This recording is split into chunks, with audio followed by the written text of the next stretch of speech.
Target nga nitong bagyo ay nakikitang tatama itong sentro ng sama ng panahon dyan sa may Cagayan Valley Region. Kumustahin natin ang mga paghahanda ng lalawigan ng Cagayan? May ulat ang Bombo Radio Tugi Garaw. Inihayag ng Provincial Disaster Risk Reduction and Management Office o PDRRMO Cagayan na handa ng ahensya sa inaasang pananalasan ng bagyong Krising na ngayon ay isa ng ganap na tropical depression at patuloy na lumalapit sa mga silangang bahagi ng lalawigan. Ayon kay Rueli Rapsing, head ng PDRRMO Cagayan, naka-activate ng mga quick response stations ng Task Force Lingkod Cagayan at naka-pre-deploy ng mga ito sa mga posibleng maapektuhang lugar. Inatasan na rin ng mga barangay ang Municipal at Provincial Disaster Risk Reduction and Management Council na magsagawa ng pre-disaster risk assessment. Partikular na binabantayan ang mga mabababang lugar malapit sa Cagayan River, lalo ng mga bayan mula Peña Blanca hanggang Santa Ana na tinatayang maapektuhan ng bagyo. Tiniyak naman ni Rapsing na lahat ng land at floating assets ay nasa maayos na kondisyon at maaaring gamitin sa anumang oras.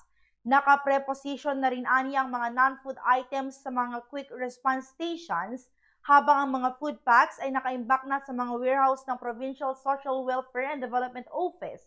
Dagdag pa ni Rapsing na sa mga far-flung at remote areas tulad ng Gataran at Peña Blanca ay nakabuo na ng mga response team na siyang mangunguna sa pagpapalabas ng mga babala at advisory. Samantala, sinabi ni Rapsing na naglabas din ng direktiba si Governor Edgar Egay Aglipay sa lahat ng provincial at regional agencies na tiyaking handa at aktibong makilahok sa mga aktibidad kaugnay ng paparating na sama ng panahon at bigyang prioridad ang pangangailangan ng mga mamamayan. As for the preparedness of Pedrimo naman, andyan yung ating quick response stations ng Task Force Lingkod Cagayan. Naka-pre-deploy naman sila lahat. And so far sa mga advisories natin, hanggang sa mga barangay DRR committees natin na binabato lahat ng mga advisories natin on their preparedness. And they will have to conduct as well a pre-disaster risk assessment sa kanilang mga areas of responsibilities. Ganon din yung ating province, ang PDRIMC natin bukas. At yan ang balita mula dito sa Bombo Radio Tugigaraw. Ako si Bombo Ranzel Lea Duran, and this is Bombo Radio Philippines, the #1 and most trusted source of news and information. Basta Radio. Bombo!